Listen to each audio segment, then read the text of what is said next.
अब भी पुरानी कीमतों पर ही मिल रहे पैकेज्ड खाद्य पदार्थ और जरूरी दवाएं। सर्वे में दावा। वाहन क्षेत्र जीएसटी कटौती का लाभ देने में सबसे आगे।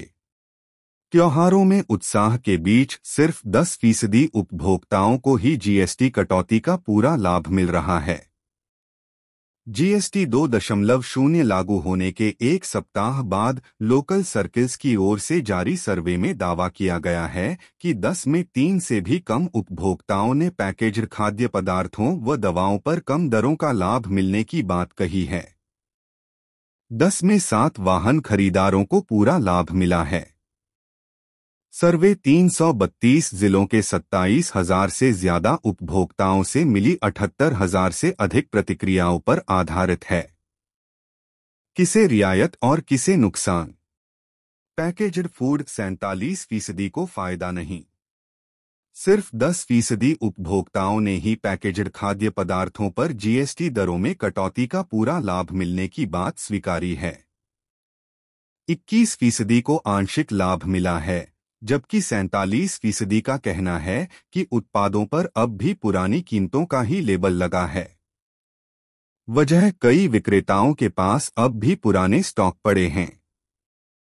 कई मामलों में खुदरा विक्रेता अपने सिस्टम में नई एमआरपी अपडेट होने के बाद ही कीमतों में कटौती कर रहे हैं। इलेक्ट्रॉनिक्स उत्पाद 34% को ही मिली राहत। एसी, टीवी व फ्रिज जैसे इलेक्ट्रॉनिक उत्पादों के मामले में 34% ग्राहकों को दरों में कमी का पूरा लाभ मिला है। 33% को आंशिक फायदा हुआ।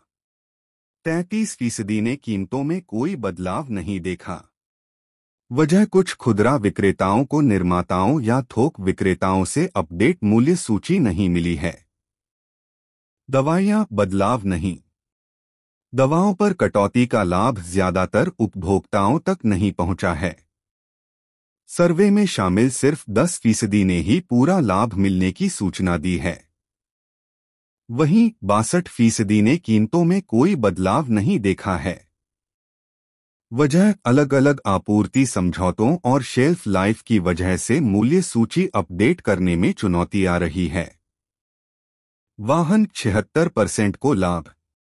दोपहिया वाहन और छोटी कारें जीएसटी दरों में कटौती के सबसे बड़े लाभार्थी हैं। यही वजह है कि उपभोक्ताओं को भी इसका लाभ मिल रहा है। सर्वे में शामिल 76% खरीदारों को कर दरों में कटौती का पूरा लाभ मिला है। 24% ने आंशिक फायदा मिलने की बात कही है। सरकार को जीएसटी की 3,000 शिकायतें मिली। सरकार को कर दरों में कटौती लागू होने के बाद से जीएसटी से संबंधित 3,000 शिकायतें मिली हैं। उपभोक्ता मामलों की सचिव निधि खरे ने कहा, राष्ट्रीय उपभोक्ता हेल्पलाइन (एनसीएच) पर जो भी शिकायतें मिली हैं, उन पर आगे की कार्रवाई के लिए केंद्रीय अप्रत्यक्ष कर एवं सीमा शुल्क बोर्ड (सीबीआईसी) को भेज रहे हैं।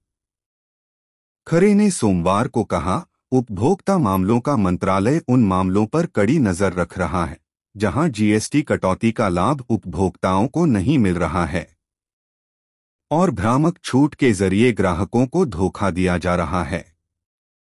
इन मामलों की जांच हो रही है। मंत्रालय विभिन्न क्षेत्रों में शिकायतों की स्पष्ट तस्वीर प्राप्त करने के लिए आर्टिफिशियल इंटेलिजेंस (एआई) और चैटबॉट का उपयोग कर रहा है। यह शिकायत प्रणाली ऐसे समय में आई है जब ऐसी चिंताएं हैं कि खुदरा विक्रेता दरों में कटौती का लाभ उपभोक्ताओं तक पूरी तरह नहीं पहुंचा रहे हैं। इस कारण सरकार अपनी निगरानी प्रणाली को मजबूत कर रही है।